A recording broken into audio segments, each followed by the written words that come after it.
And I actually will go ahead and preface this first part talking about the demo build that is coming out next week because you guys won't stop talking about it, and I'm very excited that we have this much excitement Yeah. around a demo build. Right? Awesome. Um, so a few things.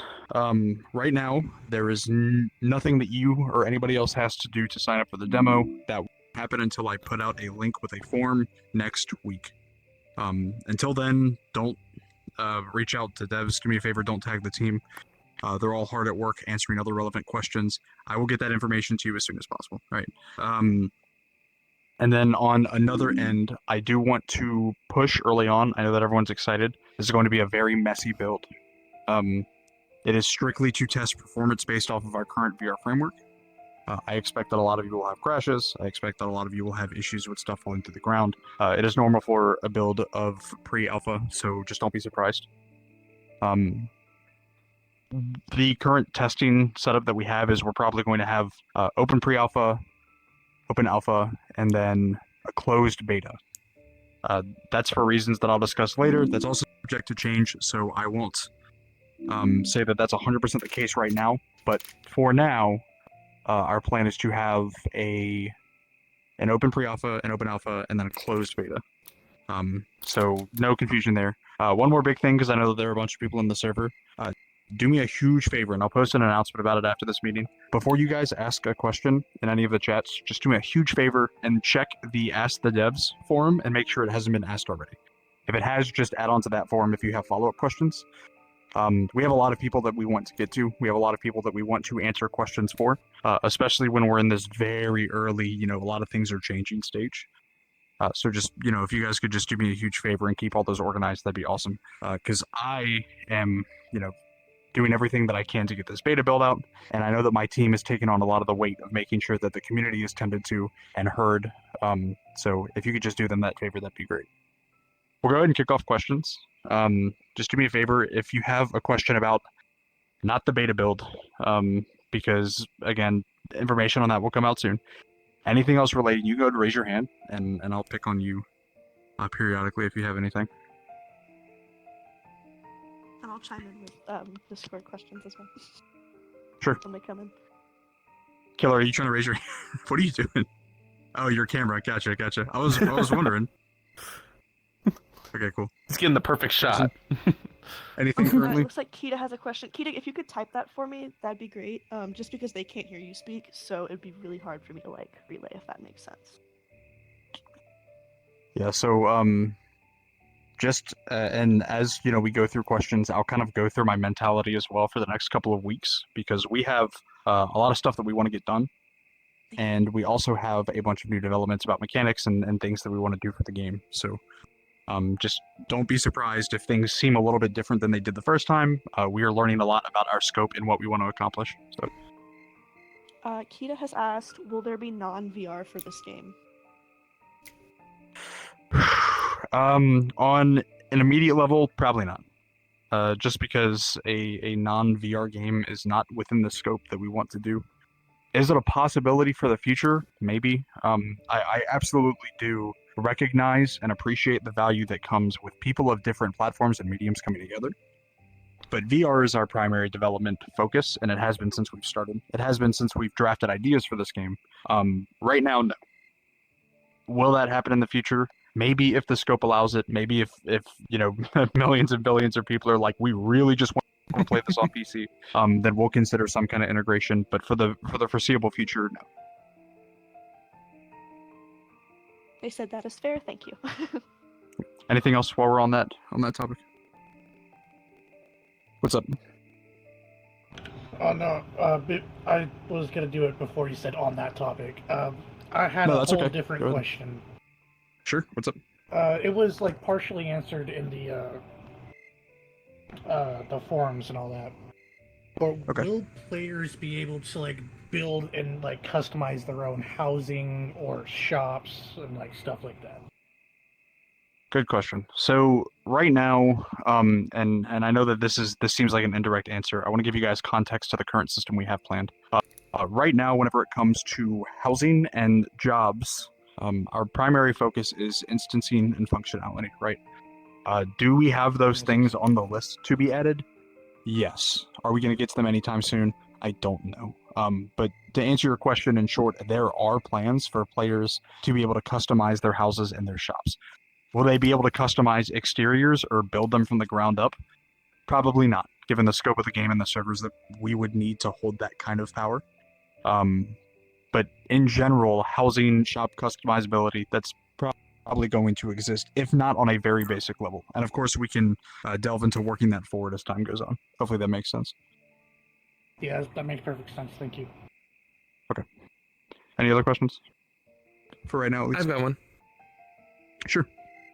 Just springboarding off of that, as far as like player customization, what are the plans for that? As far as like creating your own avatar, what like sort of like or like different like customizable aspects to that, as well as what are some of the different weapons that you have planned for player expression in the game? Great question, and I'm glad that you asked that. So I know that Carson here is watching me. So this is Carson. Everyone say hi to Carson. She's my lovely partner. She is the only reason Hi, this game Carson. exists. Hi, Carson. I'm glad you asked that because I had a question coming here and I forgot what it is, but now you saying that I remember. I want to make a Yay. point real quick. Everything that I'm wearing and everything that she's wearing comes from Asteria. These are both in-game assets. Oh, Everything that we're Nice. wearing. Cool. And so To those take that watching all the the- way. Yeah, sorry. Go ahead, Carson. I was just gonna say to those watching the Q&A session on Discord, I don't know how to show my character, so I apologize. We can get a picture later, or they'll, they have it Okay. on video. They'll Oh be yeah, able to that's see true. that They're answer. releasing. You'll see that in the But- video. Check out Look From at this, top over to here. bottom, Look over here. Hey, Carson, take cheese. What's up, Say cheese. Cheese. I'll drop I'll post that later. for us. Awesome. Okay, so- So whenever you look at our avatars, right, they are different from the fundamental blocks. I mean, if you can tell, our body builds are different. Yeah. Our heights are slightly different, right? And then we Oh, go thank you, all the Noah. way to face structure and even ear type. I don't know if you guys could tell, but I have Wyverian style ears, where she has human style ears, Mhm. right? Mhm. And then in terms of hairstyles, I mean, this was a hairstyle I put together in, I don't know, a couple minutes. So yeah, I we think it was really like 10 minutes. we really want to open the door for people to just absolutely customize themselves out. Now, of course, there are going to be limits to this. I don't know if you guys have seen the preview videos, especially the ones where we, like right before we started implementing combat. Those avatars are very dynamic. They have a lot of personality. In terms of clothing, we have been extremely privileged to have the people who have drafted the frameworks for these assets. They gave them to us because of the project that we're working on, and that's it, right? Oh, wow. We didn't pay for these, and so they are, pending if we reach our goals for potential funding or support, they are going to come onto our team and continue to work on those so they continue to match that style. So we can see over, I mean, even just a couple of months, just a whole plethora of customization in armor, in non-combat clothes, because that's not combat, that's just vanity, right? Mhm. And then obviously the top to bottom from characters. Now, moving on to weapons, because I know that we talked about weapons. Obviously, your traditional medieval fantasy RPG weapons are in play. Short swords, long swords, broadswords, great swords. Think blunt weapons like maces, hammers, axes, battle axes, and then you move on to ranged weapons like bows, crossbows. There will be a magic element. We don't know what extent that magic element will be. Myself and Jester have been talking about it for a minute to see what is feasible and what matches with the gameplay that we want. But if there's a weapon that you see that is a physical melee weapon, there's a good chance there's going to be it or a variant of it in the game. Cool, thank you. Sweet. Any other questions on that front or at all?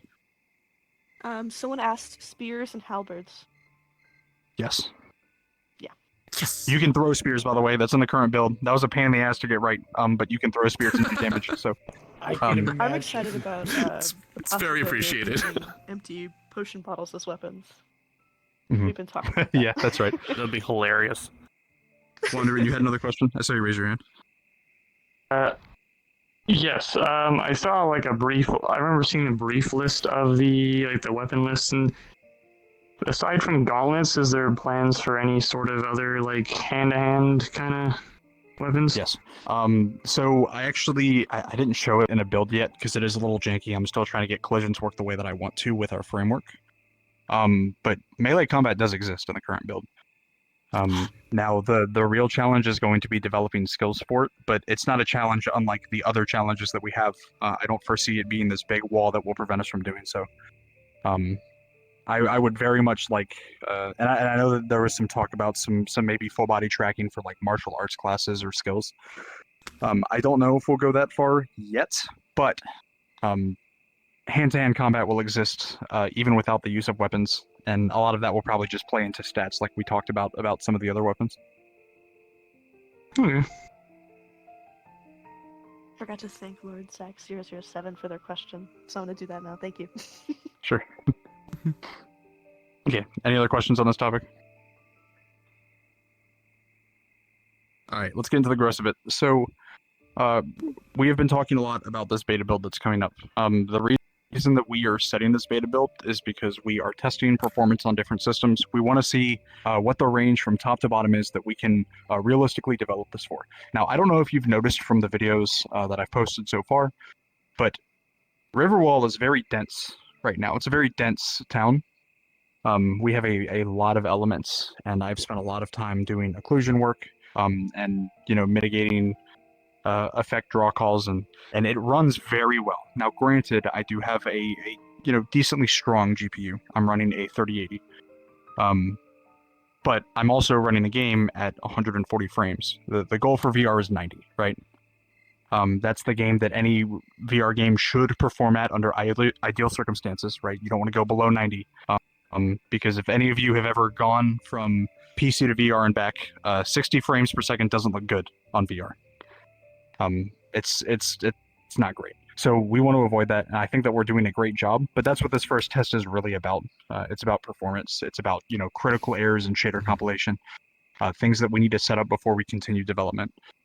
Now, whenever it comes to our second demo, that will actually be for combat. And then we want to start to work in some of those non-combat life skills like we talked about, blacksmithing, cooking, fishing. I've already started some mechanic work on that.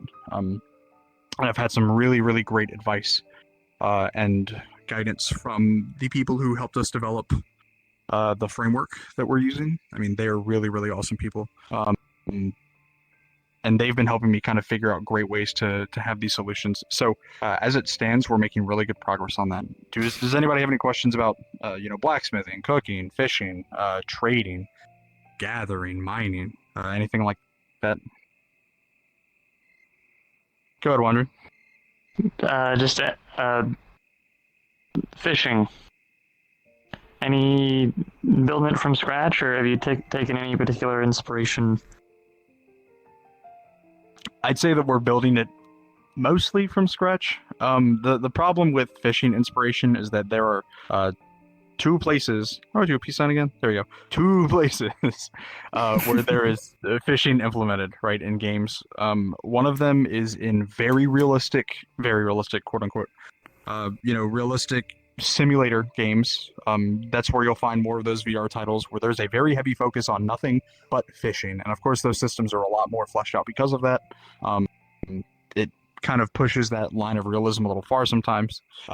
And then the other one is in small form mini games, think Stardew Valley, Minecraft, those kinds of things where fishing is very, it's very quick, it feels good, but it's not very meaningful. And so whenever it comes to our implementation of fishing, just like any other non-life skill or non-combat life skill, right? We want to have a system that is not overblown, that is not, crazy to start or to maintain, but is fleshed out. And so I will actually post out our list for fishing mechanics and what that will entail after this meeting. It's probably better if I just show you guys the list that we have. It'll probably be a lot easier for you guys to see and glean information from.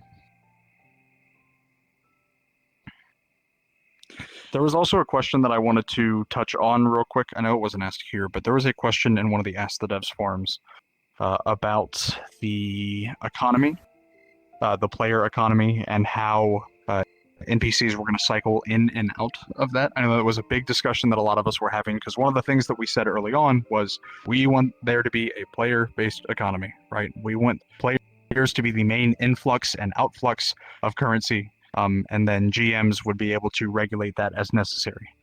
Whenever we talk about those non-combat skills, blacksmithing, fishing, cooking, things that produce income either selling to NPCs or to players, obviously the way to regulate that is to have that outflux. Now, we've talked about gold dumps for a while, and you can see the chats that we had and asked the devs about those gold dumps. I suggested initially that we take players that break the rules and let other players buy tomatoes to throw at them, right? But we do have a good few ideas for gold dumps that actually do involve integrated systems. And so again, the end goal is for us to have a system where there's always an NPC fallback. Any player can go to an NPC if they need to, but you will always be incentivized to go to a player for that thing, right? You will always be better off if you come to me, the player blacksmith, as opposed to the NPC. You'll get my wares for less, and they'll probably be higher quality. You'll get something from me you won't get anywhere else. Same thing goes for fishing, same thing goes for cooking, same thing goes for brewing, same thing goes for gathering, right? Same thing goes for selling, even just general shops. We want all of these systems to be so, I guess, beneficial to not just the ecosystem and not just the economy, but to the individual players that they want to engage with it, right? That's the goal. So I'll leave it at that. If any of you guys have any questions about the economy, let me know. I do have a question from chat. Demi Hoodie Sure. asked, or they said, I'm curious about the cooking crafting. How dynamic will it be? Good question. So crafting, I don't know yet. We have to see what will work, what won't. I actually have been very fortunate to get in touch with one of the developers, one of the functional developers from Township Tale. And as you know, they have a very dynamic crafting system. Will we take that approach?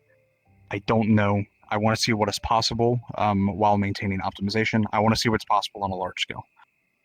That'll come with testing, right? Whenever it comes to cooking, I would like to think that our systems will be as in-depth as other non-combat systems. Ideally for all of them, like we've said in the past, these should be so in-depth that they're a game of their own, right?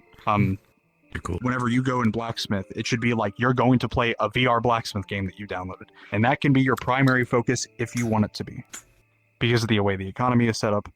So cooking falls right into that boat, right? We want it to be to that level, and of course, we're going to have to speak to people who are, very familiar with the processes, as well as very familiar with physical MMOs. Ones that have succeeded and have failed, to see what is possible. But that's a later down the line thing. Awesome. I have one more, but if anyone else has more questions, because the other question I have is from Curious Frost about menu systems. So if anyone else has questions. Okay. Grave, did you have a question? I saw you. That was the exact question I was going to ask. Oh, Awesome. okay, rad. Yeah, Also had a Curious question. Frost It was asked- also the economy. So good job, chat. Great. Okay. Curious Europe. Frost. First, Demi Hoodie, thank you for your question. Curious Frost asked, what is the goal for menu systems, such as more physical interactions compared to pointing in menus? Great question. So the first thing that I thought whenever we started to develop is, if I want this game to be as immersive as possible as a VR title, accessibility aside, right? That's a different story. You shouldn't just have to press a button to do an action, right? You have been placed into this world. If anything that you can do is accomplished with just a button press, then it's lacking what this system, being in VR, can offer us as players. That's a failure, right? And so whenever it comes to menus, there are a few games that do them really well. Blade and Sorcery, if any of you have played Blade and Sorcery, I know a few of you have. They have a really cool menu system where a book physically opens in front of you and you're selecting options from a book. We're probably going to have a similar system. The idea that we were drafting is, because we're going to have a very astral-centric theme around the world, around the lore, around the overarching stories, is that each player that's brought into the world has a small star tattoo on their wrist. This can project through armor and clothes, so it's not like it's ever going to be invisible, but all you do is you place your finger on that point in your wrist, it lights up, and then that's how you access your menus. What those menus will be physically, not 100% sure yet. We want to make sure that it is as immersive as possible without slashing accessibility. Hopefully that checks as a good enough answer. Very cool. Very cool. Thank you, Kyrus Frost, for that question. I have Demi Hoodie said, okay, that sounds really cool. I also Awesome. have a question from Kita about development team. I want to make sure Sure. that everybody gets their questions in about this before I jump into that. Any questions on UI menus, base functionality? While we're on the topic. Okay, I you do got Okay. one. Oh, I lied. What's up, Gravy? So, this was probably already answered in the chat. Probably haven't, like... Sure. I probably read it, but, like, skills or, like, skill trees and whatnot, like, how is that gonna, like, work? Is it gonna be, like, in, like, a menu, or is it just gonna be, like, physically acquired, like, I think I read about in one of the chats, or that, like, you have to do, like, the action in order to acquire it? Is it gonna So be, like, a there's- skill tree? I get what you're saying. That's one of those things that we may have to delegate to some kind of UI. Right. The goal is to make that UI as immersive as possible. But if the skill trees are as fleshed out and for different weapons as we want them to be, I think it'd be out of scope and also out of player intuitiveness for us to make it to where there's a separate action for acquiring every single skill, and you don't know about them, and you just have to, I don't know, read it from a page or something or other.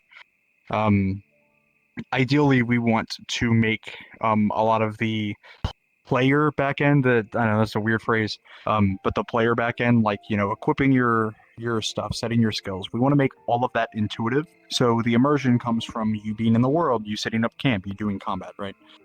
And if we can simplify the systems that are otherwise tedious and a pain, or will be tedious after a while, it'll help with that a lot. So, work in progress, but that's kind of the direction that we're thinking for now. Sounds good to me. That question, Kristen? Okay. Yes, Kita asked, will there be room on your development team, as he mentioned, someone who has a large MMO experience, or would there be a possible spot to apply for? I'm assuming either in the future or, So we have, I'm glad that you asked that, because another thing that I wanted to talk about today was our goal for the future. Right now we have a small team. It is myself as a technical developer, Miller as a world town developer, Jester on design, Carson on design. We have Sox on media, and then we have a bunch of community managers and moderators, right? Right now, we are at the stage where this entire development process has been funded by me and the people who have, donated to the Patreon, which has been awesome. As it stands, we cannot afford to hire developers right now, right? And I do not feel comfortable with a lot of this work being done for free. I've already set up, at the very least, ways to pay the people that are helping our team. Because I don't think that any of this should be done voluntarily. This is my dream, first and foremost, right? And the last thing that I want to do is to drag people into it without any sort of, reward. And there are whole talks about whether or not being a part of this is a reward. I don't feel that's comfortable. I feel that artists should be, and developers should be paid well. I get it. I was a freelancer. So I've been there, right? Now, the goal is eventually to push for a Kickstarter release. I know that we're on Patreon right now. And that's because Kickstarter is all or nothing, which means that if I started a Kickstarter right now, we'd have to make, I don't know, $200,000 or whatever. And then if we didn't reach that, then we got nothing, and then development would continue as usual. We are in the stage where, honestly, no bars held, we want to be able to support the possibility of bringing more developers on our team. And whenever that if that happens, I want to make sure that we're clear, then yes, the potential for adding developers is absolutely there. Right now, it's not. Again, that'll just come with time. I know that not all of you, but I know that a lot of you have seen what happened with Zenith, right? They had a Kickstarter, raised $260,000, got nearly $45 million in grants, and then blew it, right? We're going into this with a very strict and strong plan. We have a per dollar transparency for our entire community. Every month, I'll be posting up to the dollar amount what that money is going to, because I want to make sure that this is not a failed endeavor. But to get there, we need to get to a point where our community is big enough, our support is large enough, that becomes possible. As it stands, and I've said it over and over again, I want to play this game before I'm 30, right? I'm 24 now, and I know that there are people who are 30 here. I'm sorry. I wanted to play this game when I was 19. It's been 5 years since then. right? And we still don't have it. Now, that's not to say that if you know a Kickstarter fails or funding doesn't happen or whatever, that we won't continue to work on the game. This is the most enjoyable thing I've done in a very long time, and we will continue to work on it diligently as we have the means to do so. But the ideal is for us to reach a place where we can actually set up a funding goal, and then from there we can bring on people from a development team and then work towards releases in a way that is not aimless. We've spent a lot of time planning exactly how all of this is going to work, because we've seen so many studios in the past to reach those marks and then fail on funding or promises. So I know it was a bit of an extended answer, but short answer, yes. In the future, if able, we will try to bring more developers onto the team. And yes, if people want to apply, they can. Obviously, it'd probably follow a typical job process, but Yeah, you know. working on getting a bunch of admin stuff set up, like support email addresses and everything, because I'm very organized, I'm very type A. Star's very talented, but is not as organized as I, so Yep. I keep the household alive, and I'm gonna keep the admin as best like kind of coordinated as I can. Thank you, Keto, so much for the question. Also, Killer, who was in the VR room earlier, said, "Nah, doing development for free is a nice thing for me as of." Just thought I'd add that there because I mean, I get it. Okay. Yeah. All right, any other questions while we have the roundtable open? I got one. Sure. What's up? On the note of, playing this game before we're 30, which I agree with, that'd be great. Are we gonna have, I don't know how soon or not, we'll have some sort of timeline or roadmap? Yes. Right now, it is determining what that roadmap is, and we won't be able to set the cut and dry. This is our goal for May. This is our goal for April. This is our goal for March. Until we get to the point where we have a development team that can actually devote time, right? I was very fortunate enough today to not have anything going on. Otherwise, I wouldn't have been able to spend the time, making sure my avatar was good, setting hers up, making sure the Asteria VR chat world was starting to get set up. No, we're not using VR chat. I just want to throw that out there before anyone freaks out. Right. But the Asteria VR chat world that I tried to set up for today, I wouldn't have been able to do any of that. And that's because we have other responsibilities, right? I have a full-time job. If we reach those goals, then we can absolutely break out a roadmap that is attainable and realistic, because we've seen a lot of failures in roadmaps before. Hopefully that answers your question. Yeah. Okay. What's up, Death? I cannot hear you if you're talking, sir. Can you hear me now? Yes. Go ahead. All right. So you bringing up the world of Asteria made me curious. So this map that we're currently in, this is Riverwell? No, this is a different Mondstadt thing. from Genshin Impact. Okay. I was like, I know nothing about Genshin, so I'm like, is this actually like what the game okay. would kind of look like? This is a different thing. Gotcha. This is Actually, kind of yes. the vibe.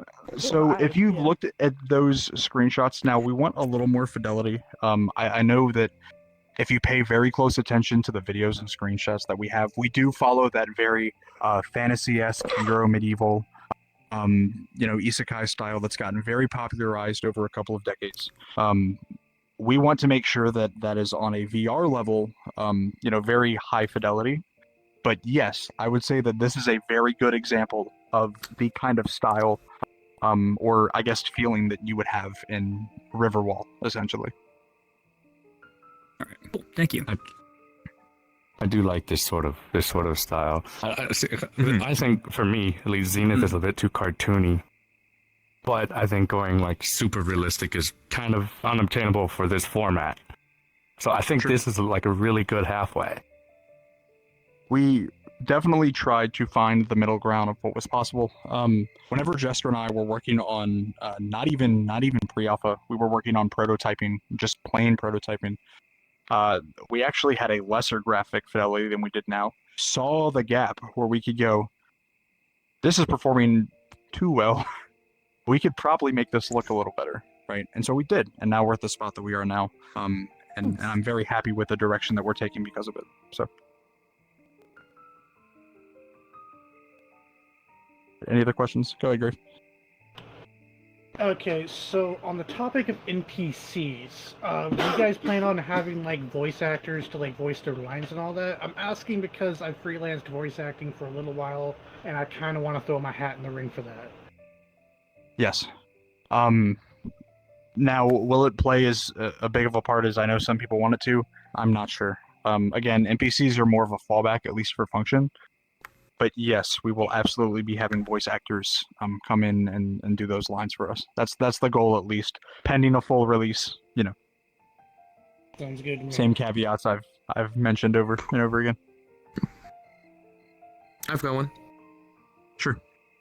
As far as like plot and story of the game, is it going to be more of like a player-driven story, or do you guys have like an actual plot like written out, or one that you're envisioning that you want to set forth into the world for us to experience?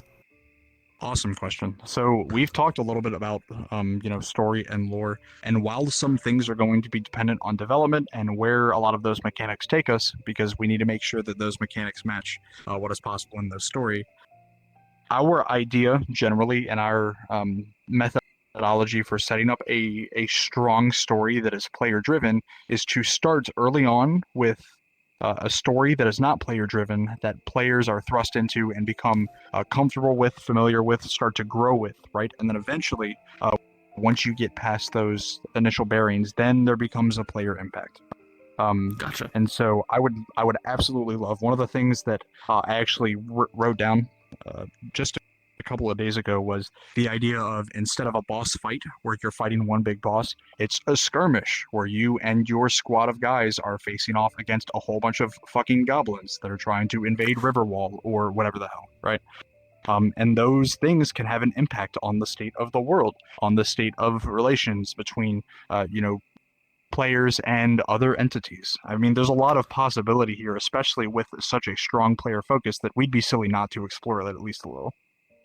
Yeah. Gotcha. So it's going to be like growing and expanding, and like the world's constantly going to be changing all the time. Yes. I know Elite Dangerous isn't the most fun game in the world, but Elite Dangerous did a great job of setting the story and then giving the players the wheel for the future. Yeah. Does that make sense? Okay. Mm-hmm. Okay, thank you. Yeah, no problem. Any other questions on that note? You got any in chat while we're sitting around? Graveyard again. Graveyard has a question. I do have a kind message, Sure. but I'll read it after Graveyard. Dungeons. Okay. Is there going to be like dungeons, mazes, stuff that players can like overcome and defeat? You know. Yes. Perfect. Short answer, yes. Long answer, we don't know what they're going to be yet. We want to make sure that they're narratively cohesive with our world and our story. But yes. Perfect. Kirsten? Oh, okay. Kita, in response to your talking about the development team and everything, Kita said thank you, and it's very kind that you put that much thought into not taking volunteering. I hope greatly for the future and success of this, and definitely will apply when a position becomes available. Awesome. Awesome. I wanted to make sure Kita's Great to know. message didn't go unacknowledged. Sure. Yeah, that's great to hear. All right, cool. What's up, Death? So Oh, welcome back. this is a bit of a bounce back to the Sure. like jobs from earlier and like the blacksmithing. So say I wanted to be a smith, my assumption is I go to craft an item, like you used the example of like those VR smithing games, how like you're actually doing it, going through the process. Would I be picking like a template for an item that I want to make, or would it come out custom? I'm assuming a template just based on scale. Templates. Now those templates will have customizability, right? But templates. And the big reason for that is because of that player interaction, there is a level of expectation from, pretty much every party that's involved. So if you are a smith, right, and I come up to you and I go, hey, I want a sword, I want this sword, right? And if you don't have a template, well, good fucking luck, right? If the system's that dense, you could make something that's way off the water. And, could absolutely derail that mechanic. It could derail that interaction. So what you can do is select from a set of templates, select from a set of hilts based off what a player wants, or just based off of what you want to make to sell to an NPC market, and then boom, you follow that template to a T. Will it be as templatized as things like Township Tale? I don't know yet. I want to actually introduce a level of quality of work, meaning that your actions, your own ability, will determine how that templated weapon comes out, right? Its quality, any traits that it might have. So that's kind of our direction for right now. But short answer, yes, we'll have template. Okay, cool. Thank you. I want to note real quick. Miller mentioned that some of the questions asked in VR are very quiet on like my end of the stream. So he said it might be helpful if I restate them for listeners. So we should probably do that. I'll just cool. Sorry. All right, so messing with your volume settings might also help a little bit. In your main menu settings, you can go to audio, and on voices, just crank it all the way up to 100. Oh. yeah, I think you can change your fall off settings if fall off's enabled by default, right? Oh, You brilliant. can also click on individual players and increase their volume to 150%. Fantastic. Awesome. Okay, I turned voices up. Let me know, guys, in Discord if that is better. Apologies. Okay. What's up, Savvy? Hello. Hi. So, I'm glad I'm gonna single you out, Savvy. Nothing bad, I promise. But Savvy has an obvious Garrison banner, and I want to actually make a point here. Oh dear. What a lot of other studios have done is pretty incredible in terms of their games, right? So let's talk about Zenith. Let's talk about Orbis. Let's talk about Township. There was one that was shown to me. Socks. I was looking at those combat mechanics. What game was that again? Legendary Tales. Legendary Tales. And then of course there is Project Aincrad, which is it's a whole other thing. I was on it earlier. They're making great progress. Oh, you guys made the Project Aincrad thing? Yes, I'm the creator and one of the co-founders of Project Aincrad. Yes. Oh wow. Yeah, see that. That's cool. Happy to have you here. Brilliant. Originally it was Zeratax and there's a whole story, but yeah. Hi. Sure. So whenever we look at other projects, I've talked about it before. Other teams have done very incredible things with the tools that they've been given, right? I remember going back and playing Township Tale for the first time, and it is not the most polished experience in the world, but it does have a fun gameplay loop. It feels good to do things in that game, right? There is a level of immersion that you have as a VR player, which, we've come to expect out of VR titles. Our goal as developers of what we do want to be this next level of VR game is to take that immersion and crank it to 110, right? I want that immersion to come not just from your personal interactions, but your social interactions. I was talking to Socks and Willis, and I think Jester, but I was playing Township Tale on stream in the Discord. And I remember being in the town hall and walking out. And the second that I walk out of the town hall, nothing. There's nothing in front of me. It's a bunch of mountains, right? That's not to say that it's like poorly designed in the sense that it was just neglected. But whenever you're in an area that wants to encourage you to be social, and whenever you're in a social space where the goal is this big player interaction, you want to make sure that those systems are interconnected intentionally but naturally, right? So whenever I step out of the town hall of, I don't know, Riverwall, right? It'll be right in front of the square with, our big broadleaf tree, and right in the middle of the market district that pins out to all of the town exits, right? If players are going to be doing stuff in Riverwall, it's going to be right there. Which means that if I go out, I have the chance to see a party of guards walking by, or a traveler going through with a cart, or people hanging out in the stands or the seats or the grass in front of me, right? And so one of our big testing goals, which is why I bring this up, is to make sure that whenever we get to a beta release, right, which again, closed beta, that we have all of these systems set up in a way where people will want to naturally engage with each other. That is probably going to be the driving force, because I know just as well as you guys do that if there aren't players on a game, then the chance of a social interaction doesn't happen. And if the chance of a social interaction doesn't happen, then there will be no more players on the game. Right? This has happened with, I mean, who here has been on Zenith in the past, I don't know, couple of weeks?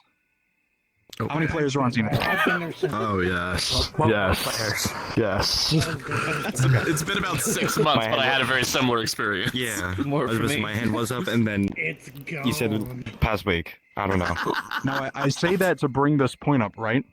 I actually wanted to go play Zenith for the first time in years just a couple of weeks ago. And I absolutely probably could have looked past the class system and past, the lack of meaningful environments if it meant that I was in a space where I could have meaningful social interactions, but I couldn't. There was no gate for me to get in, And for an MMO where social experiences are largely present, that is a problem. I don't think Final Fantasy XIV would be nearly as fun if I went into Ul'dah and there was nobody, right? Mhm. I mean, sure, I could still engage with the game, I could still play it, but after a while, what's the point? People join It's not these the same. experiences not just because they're these immersive and fun experiences. Granted, those are very important parts of a game. Let's not pretend that that's not the case, right? But whenever people come into these experiences, they want a meaningful social experience, right? And if that social experience is just the 739. immersive ecosystem of you're a blacksmith and I come to you to get a weapon, or you're a chef and I come to you because I want food with higher buffs, or you're a fisher and I want a really fucking good fish, right? I'm gonna come to you as the player. Maybe that's the social experience that I want. I know it's the social experience that a lot of players do want because they've been asking for it for a very, very long time. We are very fortunate as developers to have a very slim spot in the market and in the player base, where a bunch of VR MMOs have come out, have subsequently not done very well, and then have left players with nothing. Or alternatively, they've taken the Zenith route, made a shit ton of money, and then did nothing with it, right? That's a failure. And it's something that we've planned for a very, very, very long time, right? Asteria, I think I've been talking about since what? Like 2021, late 21, early 22, Carson? Yeah, it's been a while. Sorry, I'm having to mute and unmute my mic in Discord because No, I it's okay. realized that people are catching your voice through the wall in your office next door to me. And I'm like, oh my Okay. god. I was like, he was Sweet. so Sounds familiar. spirited during There's this two one. of him. Like, yeah, I was like, his voice is picking up on my mic. Now and I was two of fixing them. my mic When do we setting, get that skill? Trying not to be too loud. The development team's multiplying so fast. No, yeah, So before I've we go known- any further, before we get any further, just if anyone has any questions about anything, while we're kind of open, please raise your hand. I'm happy to take any question. What's it, Mike? What is this all about? I joined off of this guy right here. Just curious. So me and my team are developing a full-scale VR MMO RPG called Asteria VR. It's been in development for months. It has been in planning for several years. And we're just having a Q&A talking about things that are currently in the works, an upcoming beta build or pre-alpha test. Right. What Okay. is in store for the beta later on. So we're just kind of going through questions and answering all of them. Okay, What you that's keep cool. asking Project Aincrad to do, actually make a game. Fucking fine, holy fucking shit, bro. God! God, I get stingy. No, I had a couple of things. Miller said Asteria Superhearing confirmed. Kuro said he's in the walls. And then Wolf Skimiro asked, how would you get into the closed beta? Awesome question. So there's going to be a point in time where we have developed enough of the game to actually set up servers to run full beta tests, right? Because that is going to be the full-scale multiplayer aspect. It is something that will have to be done before we can even consider a release. We want to do that in beta. When it comes to actually getting into a closed beta, I'm very glad and very fortunate that so many people are in our Discord so early. Our community is growing incredibly rapidly, which is awesome. The support is outpouring. It is a closed beta, which means there are limited spots. My recommendation is to, if you really are invested in testing, just be a part of the alpha tests, be a part of the pre-alpha tests, right?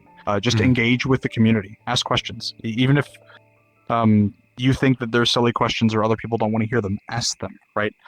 This is not an experience that I am going to just give to people because, I want to test the game. No. There's a lot of passion that's going into this, and I want to make sure that people that are actually passionate about this project are taking part in it. So whenever that time comes, right?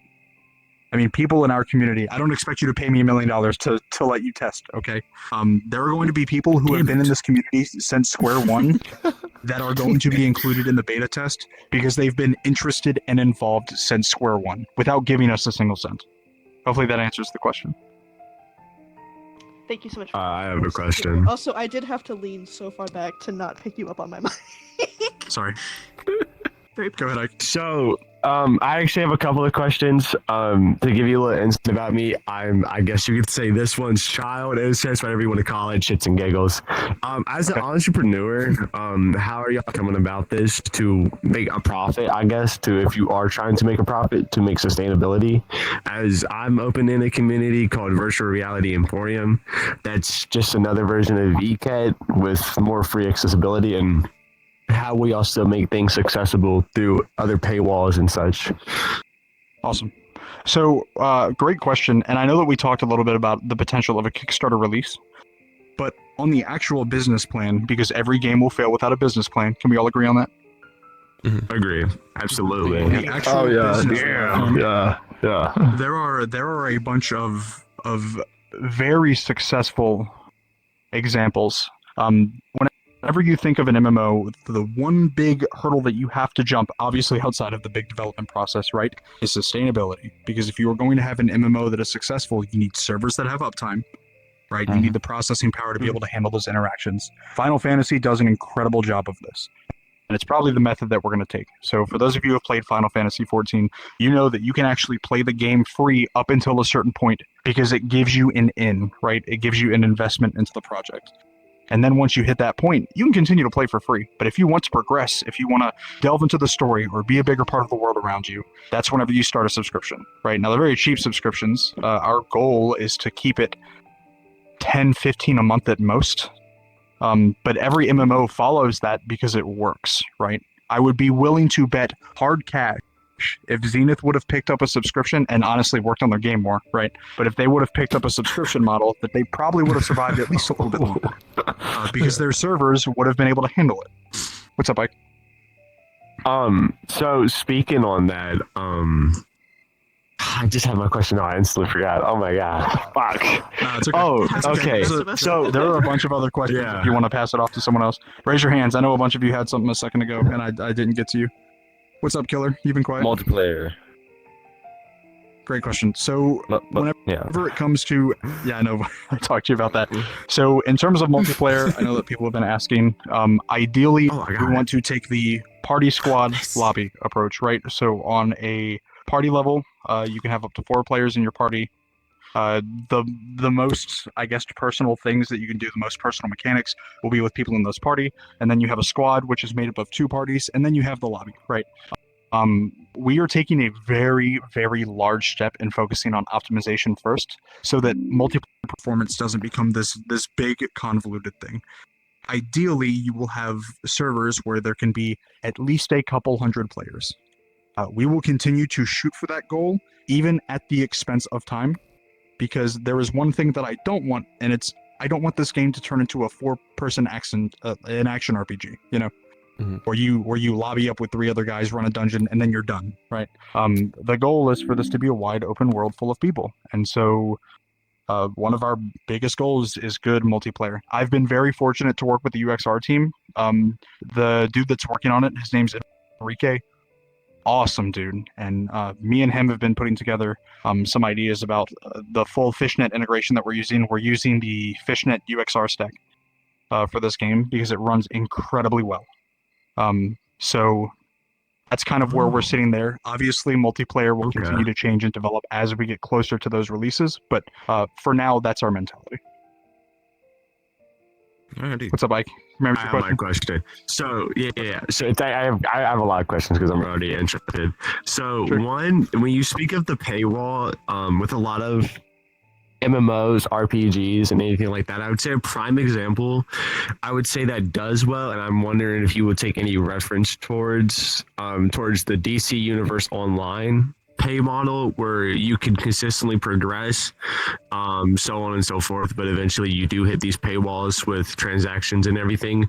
Will y'all do it as, I guess, frequent, or is it going to be like you get your monthly subscription, you get gear so you can continue, or will it be like after a while, as the game goes on, there's more and more free options as time goes on? And will y'all hit people with microtransaction to like gear? I'd say, as you know, in DC Online, you know, you gotta pay for a lot of your stuff. It's a really expensive free game. It's competing with VR chat, I would say. Sure. How expensive. So and I'm glad that you bring that up. So one of our primary goals is to make sure that this is a game that is not limited to hobbyists, right? I'm a person who would absolutely spend $120 on a game that I was super invested in, but not everyone is, right?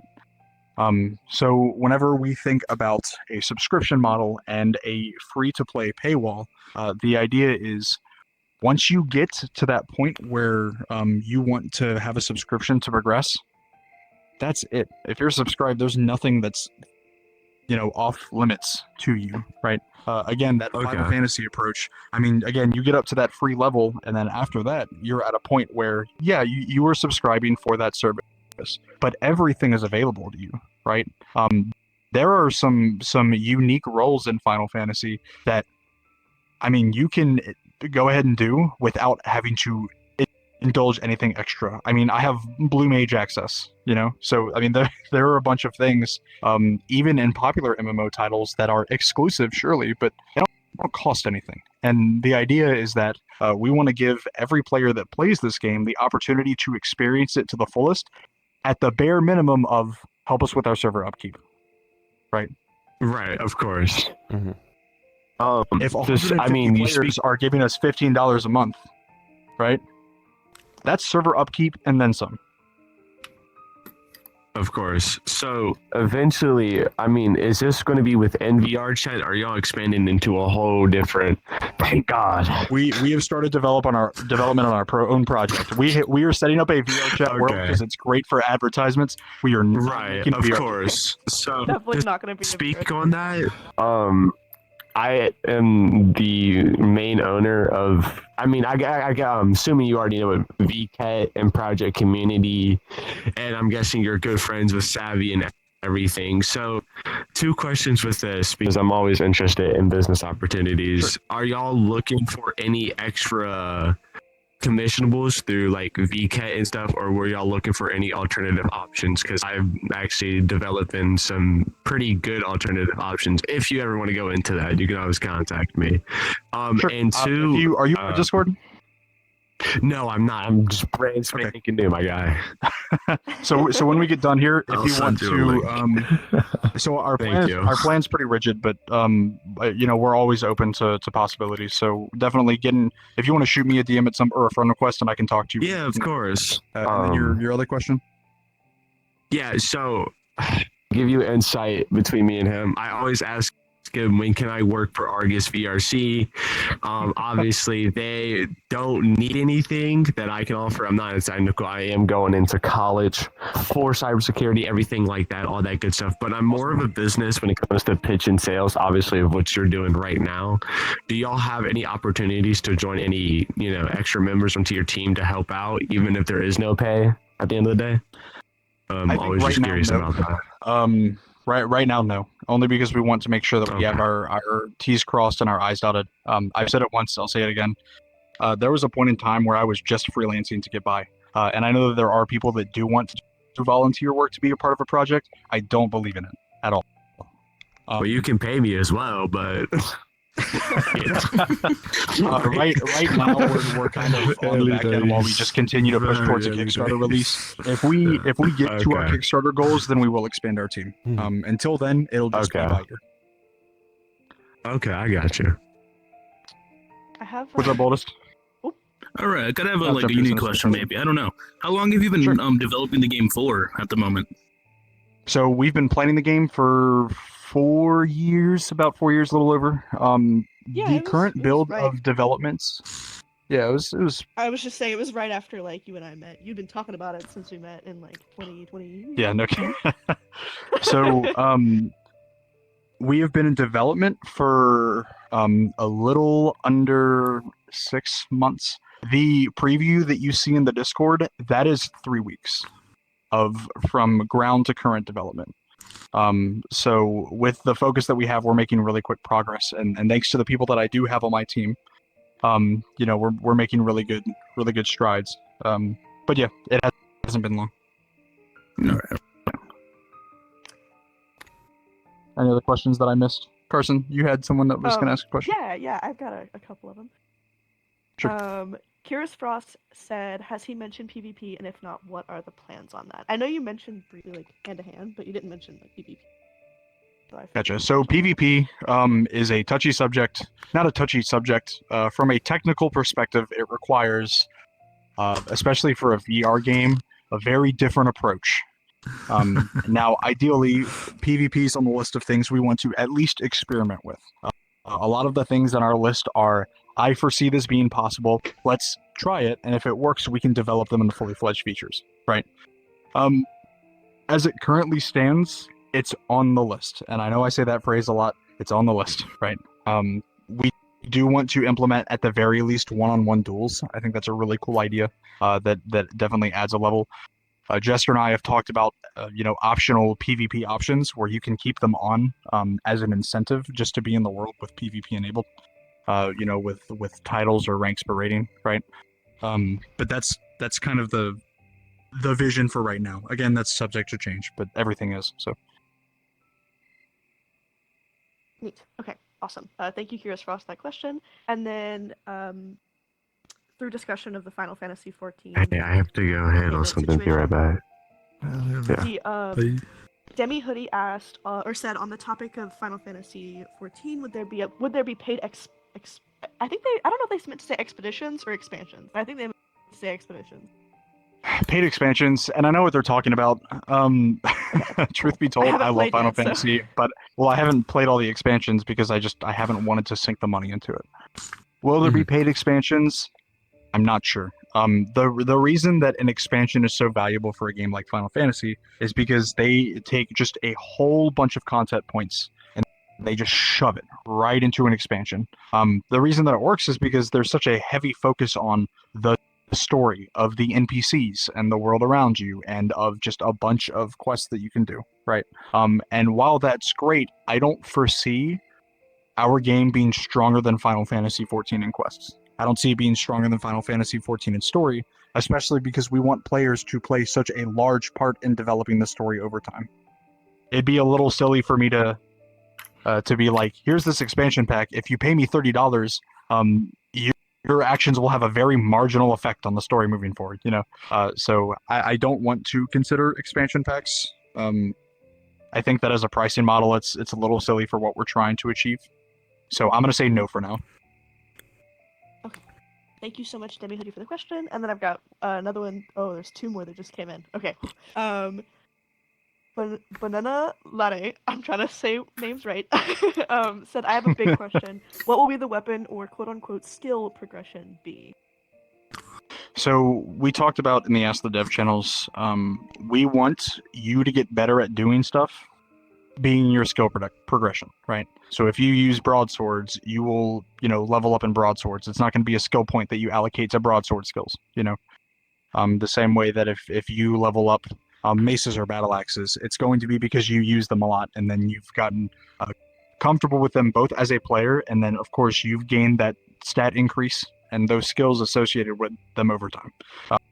So instead of that log jaw system where you get 4 points and then you put them into strength and then all of a sudden you can swing your mace harder, we really like the RuneScape approach. I think that their methodology of you are better by doing is a very strong point, and I think it fits a lot of the goals that we have for Asteria. So that's kind of our general focus. Of course, things will change over time, but. Right on. Okay. Thank you so much for your question. And then we have another one from with Sasquatch. Love the name. I'll get you next, Tomito. They said, will there be implementation of clans or guilds, or possibly able to build your own guild hall? And another question came in. Great but I'll get that question. after we take the first. That's okay. So we got the guild hall question a lot, and I want to say probably. We've talked about instanced housing the same way that we've talked about instant shops. From a technical level, this is not the most difficult thing in the world. What causes problems is customization, right? So on a very short level, yes, we will have guilds. Yes, we will have guild halls because they'll be instance. Will they be customizable, or will you be able to build your own? Not yet. If we get to a point and things go well enough to where we can invest those kinds of features, I would love to. I would love it if guilds could have their own identities and make their own mark on the world. That's an ideal, but we don't know yet. Awesome. Thank you so much, OS Sasquatch. And then Wolf's Gamero, I'll get to You yours had a right after question? this one. Yeah. I had a couple points. But one, I don't know if I heard it mentioned. What engine is this being built on? We're on Unity, URP, Fishnet, UXR. That's our stack. Okay. And I just had a little bit of other on the note of immersion. As far as like character creation, customization, and slightly tangent to that, NPCs in the world, whether or not they're going to be static, like in spot with their locations, or if they will have kind of immersive movement and function, other than just that one NPC being stuck in that one spot for eternity. Sure. At the very least, for NPCs that don't serve mechanical purposes, yes, we want them to be moving around. We want them to be riding horse-drawn carriages, taking a bunch of goods through town. Maybe they get attacked by monsters and you can save them for some gold, right? The most important thing about our central town, and about the things that are in it, is that it feels alive. If it doesn't feel alive, it's not interactable with, right? No one wants to be a part of it, and so our goal is to make sure that every aspect falls in there, right? I love this map. I think it's really cool. But in the current build of Asteria, the leaves move and the grass blows through the wind. And currently, NPCs at the very least walk in a single direction, right? The water moves. There's dynamic sounds. Now, granted, that's a lot of fidelity talk, but a big priority is to make the world feel good to be in, and making sure that NPCs don't sit in one spot is a very big part of that. So you'll see more in Showcase about that sooner rather than later, so I would just keep eyes out for it. All right, any other questions right now? I've got one. Sorry, Coriander, you're so small. I can barely see you. Yeah, you're so tiny. That's the point that you can like. I'll get you next, I promise. Coriander, go ahead. Get a little bigger. There we go. There you go. Crow-sized. All right, Coriander. So I know you were talking about how you can like supply your own like ingredients and materials and stuff for like cooking and potions and stuff. Are you going to be able to potentially grow your own things, or is it going to be strictly like gathering? Ooh, I like that Great question. So we have a very big interest in the idea of player farming. To what level we will implement it, we're not sure yet, because it is going to have to be instanced out the same way that things like pop-up shops or pop-up cooking stands are instanced out. The problem with growing is that it takes longer than cooking, right? It takes longer than smithing. And so at a certain level, I don't know. I think what'll probably end up happening is you will have a plot, and at the very least, that plot is portable. I don't know how yet. I don't know how we want to implement that. But at the very least, we want players the opportunity to, if they want to, go and do everything themselves. And farming is a part of that. So, okay. Awesome. All right, Thank Aviva? you. Yeah, no problem. Yes. So, you talked earlier about having parties, squads, and then obviously lobbies on top of that. Going down to the party level, what is sort of like the player-to-player interaction as far as like having everyone in the same party? Is it just more people, more damage due to the enemies, or are there going to be like specific classes like tank, healer, DPS that we're going to be able to interact with each other with?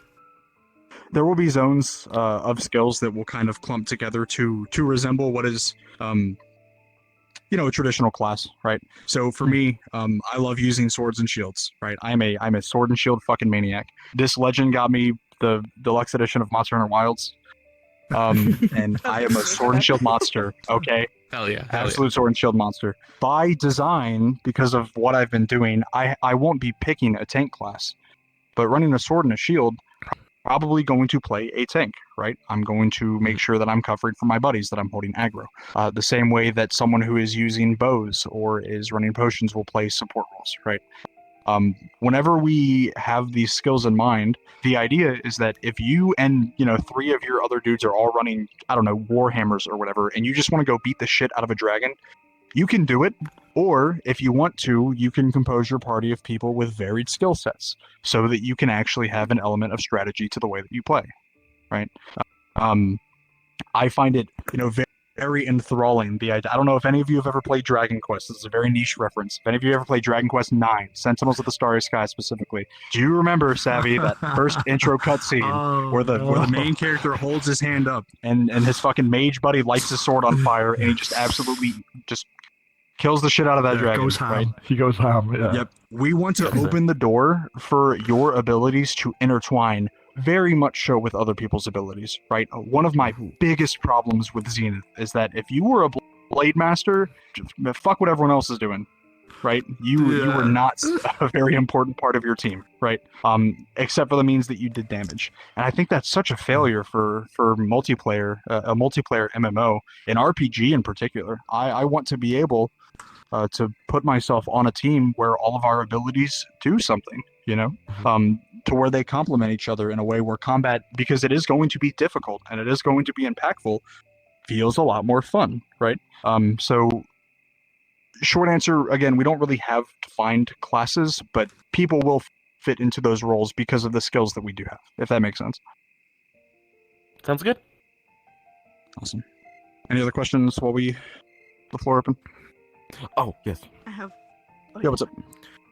So for PC VR, since that's your main priority, what's going to be the minimum requirement for components for the PC? Or Well, we can't know that right now. Goal is a better question. So whenever we talk about performance, we want to make sure that the experience is not lost on anybody, right? And so we're taking a very particular path on what to give up whenever moving down on hardware. You know, I have sat down and thought, if I still had a 1080 right now, like I used to have, or a 1080 Ti, right? If I still really wanted to play this game, what would I be okay with sacrificing? And so a lot of it's going to come down to testing. I would very much like if we could push down to the range of like a 1660 without frame drops, right? Is that realistic? We can't know yet. Is it doable? I'm sure to a level, but we have to figure out what it is we'd sacrifice for that. The reason that we're doing testing so early on, the reason that I'm having a pre-alpha, you know, benchmark demo test next week is so we can see how the current environment performs on different systems. I'm running the 3080 again, but I'm running the game at 145, 150 frames a second, where our goal is 90. And so doing that benchmark will let us see what the goal is, how much we can spare.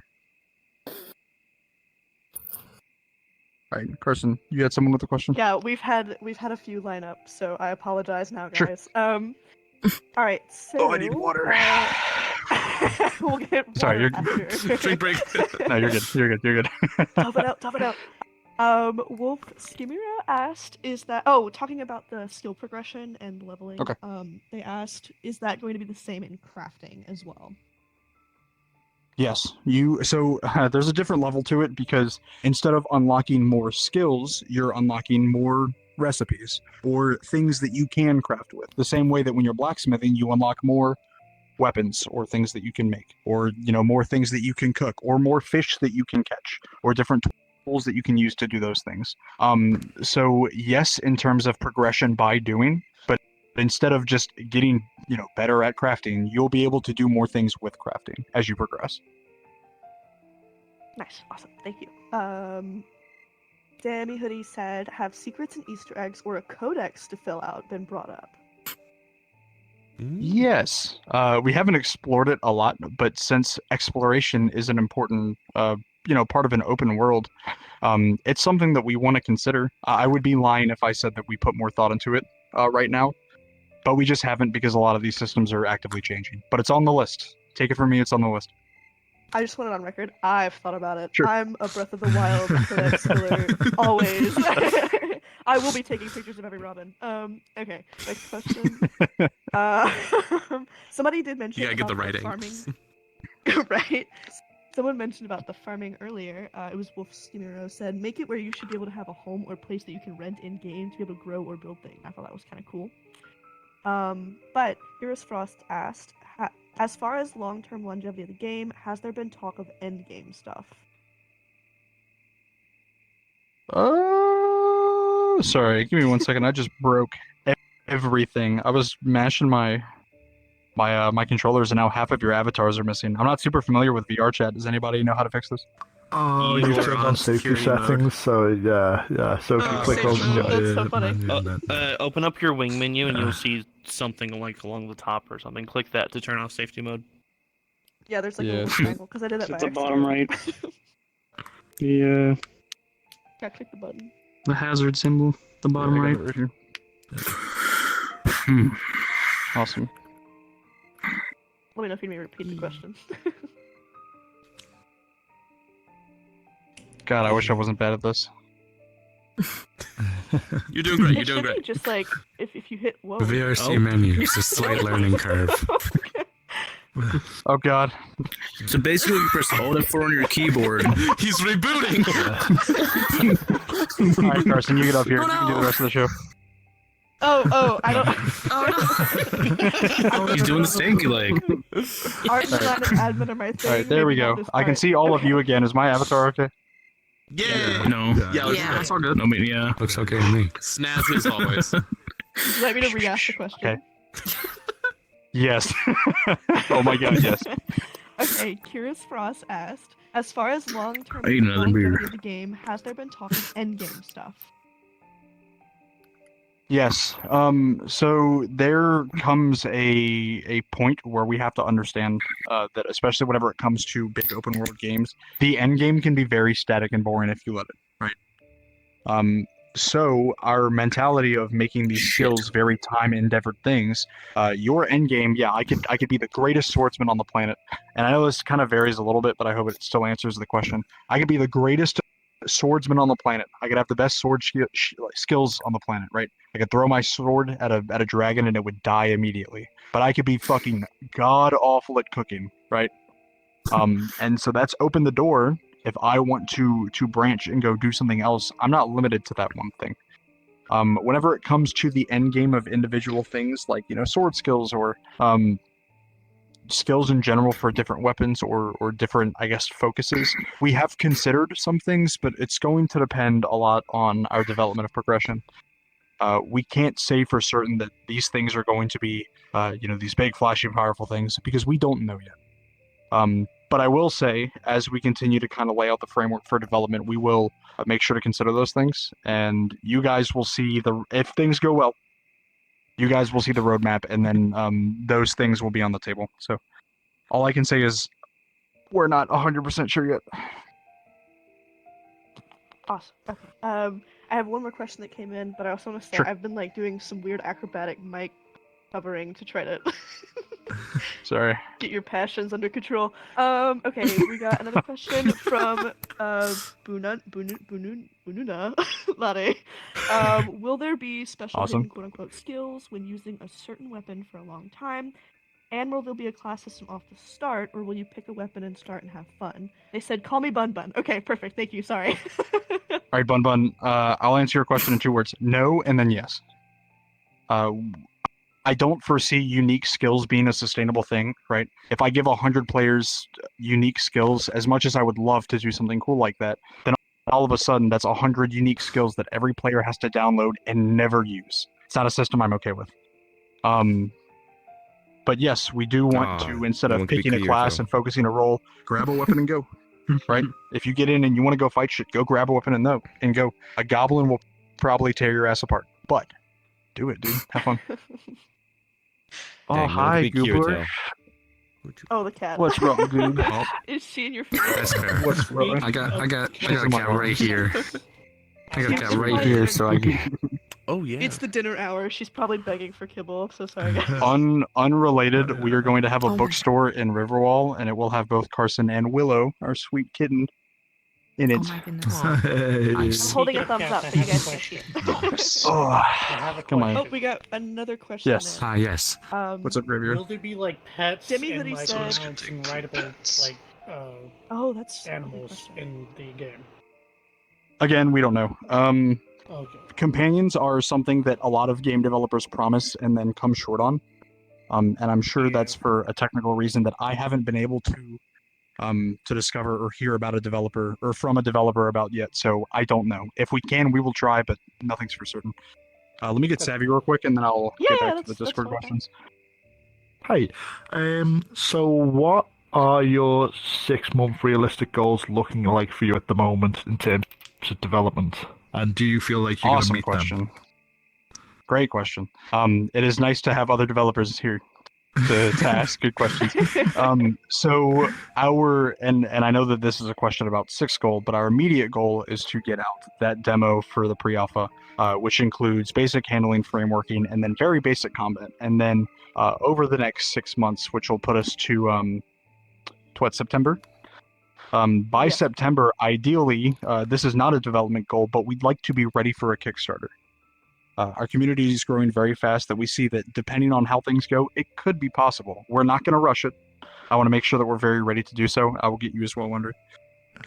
We're not going to rush it, but if I can have the basics of life skills done, right? I already have blacksmithing framed, worked out, functional, right? I want to get fishing, I want to get mining and crafting and cooking. If I can do all of those things, clean up combat, kind of build out the world just a little bit so people can see the kind of world that they'll be fighting and interacting in, and then maybe even try to put together a multiplayer demo. And it would just be a demo. It'd be, hey, look, I have my sword. Hey, Jester, he has a sword. We're buddies in a world, right? At that level, if we are there by September, we want to push for a Kickstarter. Because, again, we will absolutely continue to develop this goal on our own. My headset's gonna die sooner rather than later. Oh no. That's okay. Yeah. But we are going to focus on that Kickstarter because again, we will continue to develop the game on our own, but we would like to actually jump into it and work on making it a fully fledged experience because myself and everyone else has been waiting for a very long time. For the cut dry answer to your question, I want to get those 5 basic life skills done, and I want to clean up combat so it feels a lot better to do. Those are my realistic goals that I think can be achieved in 6 months. Goals, you Will we can get do this, further or yeah, less? brilliant. I'm not sure yet. Thank you. Getting excited. Yeah, of course. All right. Anyone else? Oh, Wandering. I totally said I was going to answer you, and then I fucking ignored you. Go ahead, please. Yeah, just a real. I know obviously it's not out yet, but I was just wondering how was the alpha test going to be delivered to the testers? Is it going to be like something like a full installation, like download an exe installer? Is just going to be like a zip file with the Unity executable in it? It'll just have the Unity executable in it. It won't be because I know that there are some safety concerns, and I absolutely understand people who see a download package and they're like, "Fuck that," right? So what'll probably end up happening is I will build and stream that set of files, through something that can handle checking for security risks. Not that I'm saying that you guys need to be worried I'm about to malware your computers, but I understand that safety is always a concern. I want to make sure that there's absolutely no doubt that this is a good and safe idea. But short answer, yes, it will be a completed Unity package that comes to you that you can just launch and start. Cool. Carson? Okay. Demi Hoodie asked, so outside of the development, will there be much interaction with the community, game nights or other future events like that? I guess in the Discord or just in other games. Sure. I want to start by saying, and this isn't like well, we proved you wrong, but look at what we're doing, right? I don't think I've seen many in development groups having community outreach. And who was it? I think it was Socks that actually someone suggested it. It might have been Socks. I can't remember. For us to do this in VR chat. Really great idea. But we want to continue to have. It was you, Willis, wasn't it? God, man, I'm sorry, Willis. You know what that means? Star now has to take a knee in front of you and knight you backwards. Sorry, that sounded way worse than I intended it to. Hang on, can we back up? Okay. I'm gonna take back what I just said. So, It's one of the ways that we want to continue this engagement is we want to continue to have nights like this, right? We want to do it in Asteria VR chat worlds, so people can see the kind of worlds that we're building, the kind of things that we're working on. We do want to have unrelated game nights. There are a lot of games that I've been meaning to play. There's a content creator that I just hooked up with recently.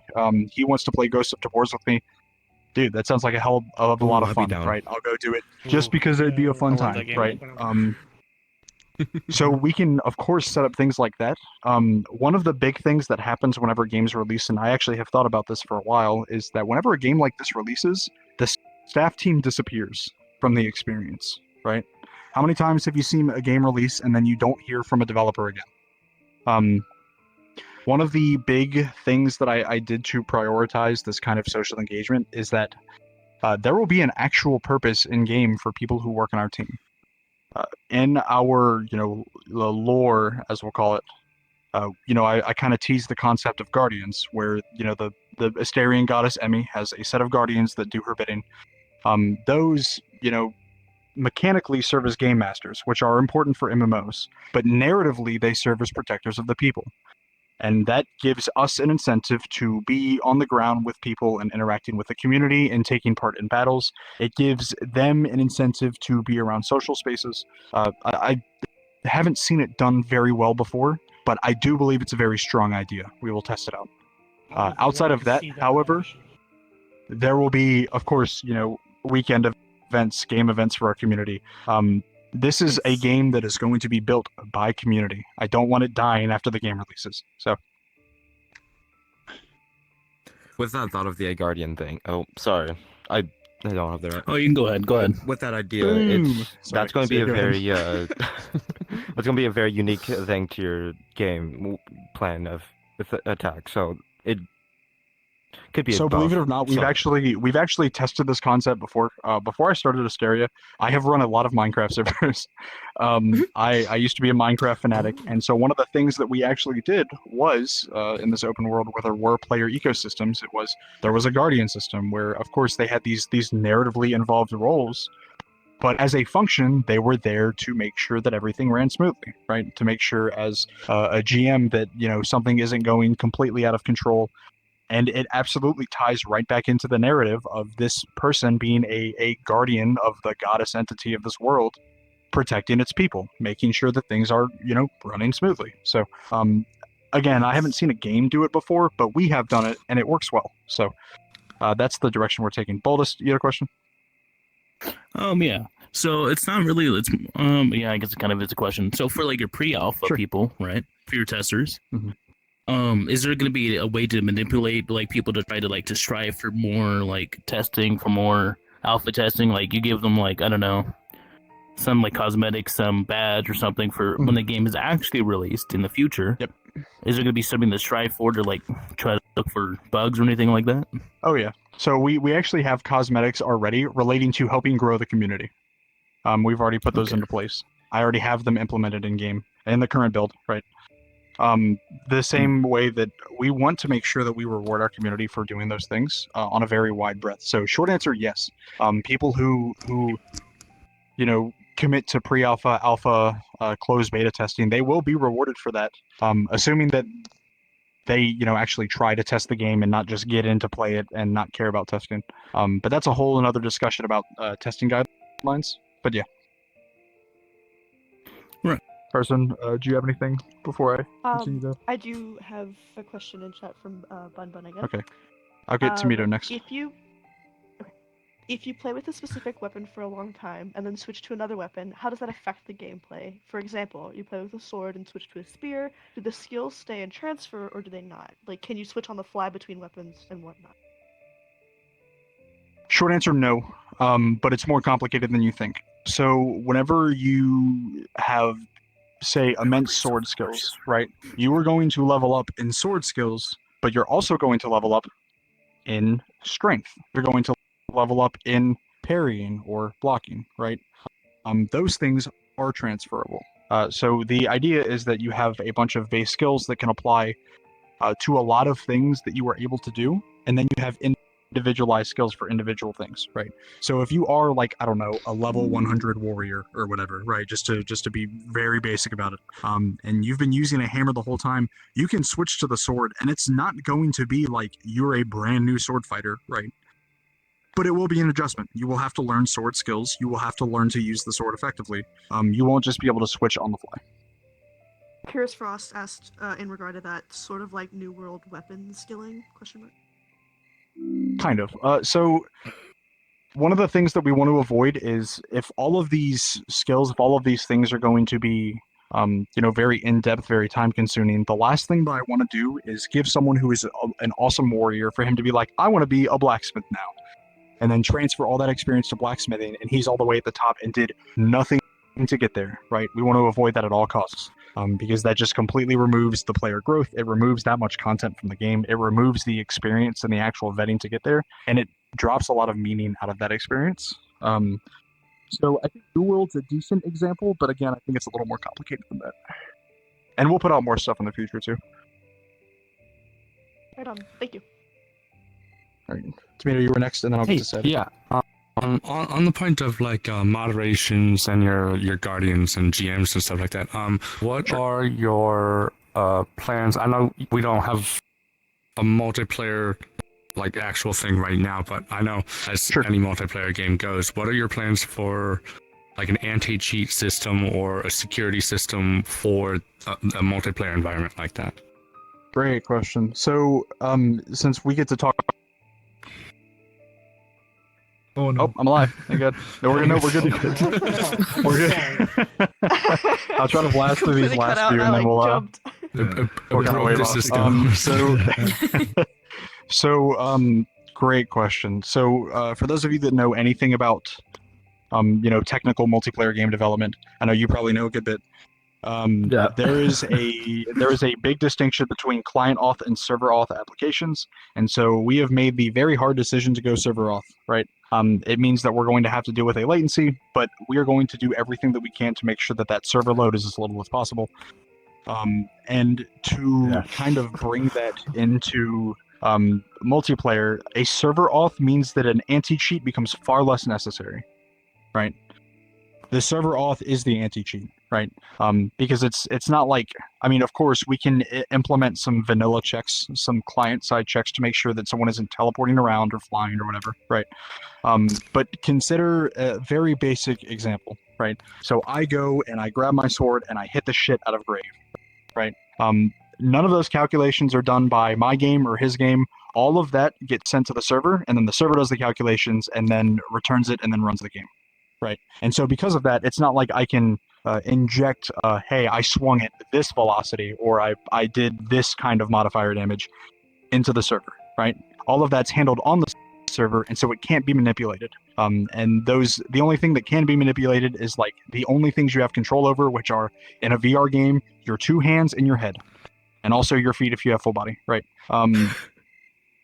But if you have that server auth system set up, right, if your authoritative action is on the server, it becomes far less important. We will continue to develop as we go on to make sure that those edge cases are being handled. And guess what? That is going to be a lot of testing, making sure that people can't just cheat. But in terms of an anti-cheat, nah, not really. And we will never have a kernel level anti-cheat. Ever, ever, ever, ever. You can quote me on that. You can write it on paper. I'll sign it a million times over. We will not have kernel level anti-cheat. I think it's stupid. Cool. All right, Savvy, you were next. Yeah, I was going to ask you about content creation and like how the pipeline for your team works, basically. So, do you have that already set up now? Like, obviously, you are starting this project. So, what is the content pipeline looking like at the moment for you to push more updates out? Awesome question. So, we haven't had to concern the pipeline too much because, again, we're working on prototyping and getting to a Kickstarter release. Whenever it comes to the actual pipeline of development, I mean, it's traditional. Before I was Right. a game developer, I was a web developer and a software engineer, and I'm very familiar with the developer pipeline. Granted, it is different for games. There are things that can be worked on simultaneously, but there are things that can be worked on in every aspect of development simultaneously. And so, obviously, the goal, just to kind of lay it out for everybody, is that we have concept, prototyping, idealization, testing, and then integration, right? And that happens through I don't know if any of you understand. I know that some of you here do, but version control systems, they are very advanced. They work very well. I'm comfortable with them, and I'm very comfortable directing my team to do it correctly. Yes. Thank you. Right, that's amazing. You had a question. Yes, this sort of tangentially has to do with the anti-cheat, and it also has a lead-in question. Is this going to be on Steam, or is it going to be standalone? Steam. Steam, okay. So what about stuff like OVR, like position dragging, horizon adjustment, that kind of stuff? So, is that going to OVR be... is... Well, there is going to be a level of things that we deem appropriate and inappropriate, right? As is with any game, as is with any terms of service. Our biggest question is going to see what is and isn't a security risk, right? If you grabbing yourself and lifting yourself up in the air, like, I don't know, half a foot or whatever, doesn't hurt anything, then as long as it doesn't break... Can I jump in and save you? OVR only works if the game's IK system recognizes it. So VR chat recognizes me doing that because VR chat set that up. If his game doesn't recognize it, OVR will not work. And since we're using UXR and fishnet, so the only thing that could ever be implemented on any sort of client side is going to be small things like IK adjustments, but not actual movement. And again, as those things come up, we will continue to recognize them. If they provide any sort of threat to harm, obviously we're going to have to make the decision to not allow them. But detecting them isn't going to be problematic.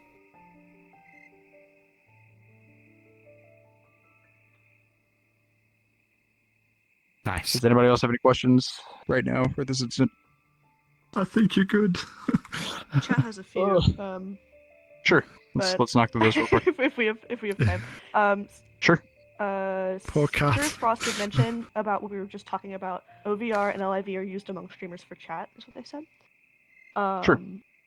And then we've got another question about the skills from Bun Bun. They said, so what about like OP character skill? For example, someone plays a sword and gets high strength and then plays with daggers to learn better dexterity. Will there be a skill cap or a block or something to keep from players becoming OP by grinding different weapons?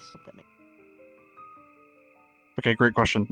So let's talk about the first one about OVR, people using it for chat. Those functions, as anybody who's comfortable with those systems knows, does not affect with the game, right? A lot of those run separately from games that you're running. If the games don't recognize them, which ours will not, then it won't be problematic.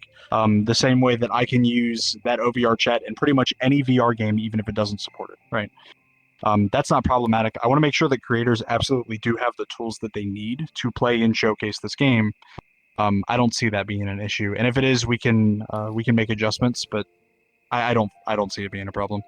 On terms of skill, right? Because I know that we talked about the skill levels and the skill caps. Those are not amplifiable, right? So if I get super good with swords, right? If I reach the top of that, skill cap with swords, and my strength has gone up because of it, it's not like my strength is going to go up that much every single time for every single thing that I do, right? So if I use a sword and then a hammer and then a dagger and then a great hammer and then an axe or whatever, I'm not going to be able to punch mountains. I'm going to be just as strong as I would be as if I just used one weapon for that entire time, right?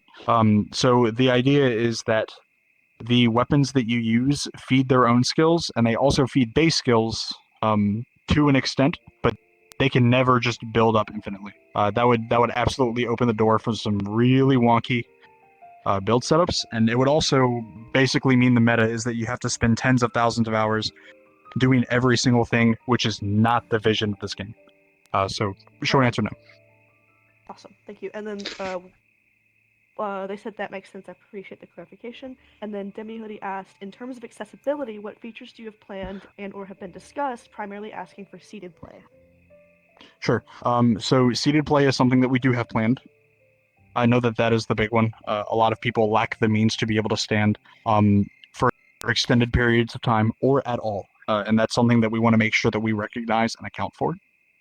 There are some other accessibility notes that we've taken specifically regarding being able to handle UIs, being able to handle weapons, being able to use certain abilities. I am very fortunate to have people on my team and people that I know who are actively developing accessibility features for their own game. And we will continue to get advice and guidance from them as we go. But short answer, accessibility is definitely a concern, and seated play is 110% planned. Awesome. No, you cannot have a hex They said- key, my love. Get out of there. Oh, the cat is trying to steal tools from his desk. Poor cat. Poor Debbie cat. said, thank you for that. All right. Do we have any other questions? All right, look, I'm gonna actually, yeah, go ahead, Socks. I don't have a question, but I can actually answer the OVR thing.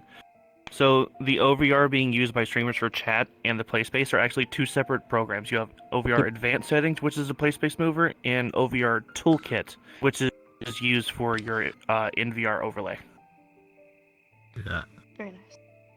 All right, so since we've kind of wound down, I would love to sit here and I keep do have answering one more questions. question. Sorry. Yeah, go ahead. I'll Sorry, leave time for one just to more. bounce No, you're off good. the streamer and content creation side, will there be any sort of like in-game like cameras for like video recording, so that way we can create content for the game? I have a background in mostly making like Final Fantasy content, so I would love to be able to do that for this game as well and really showcase it. So I'm curious like what the plan is for that long term.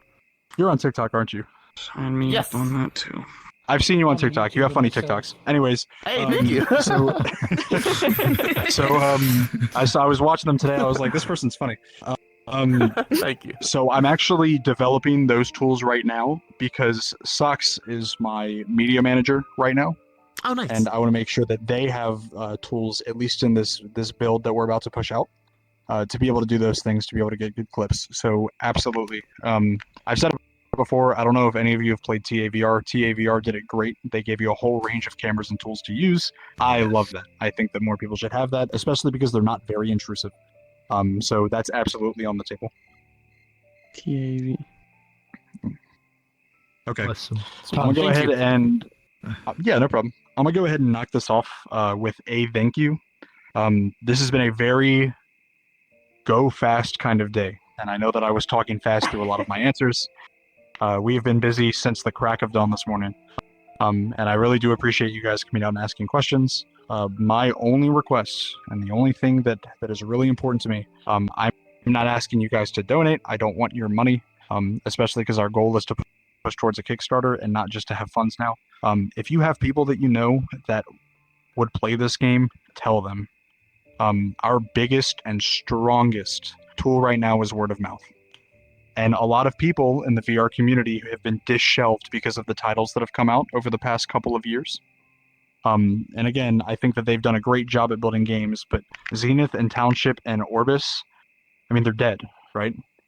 And because of that, players have become very desensitized to failing VR projects.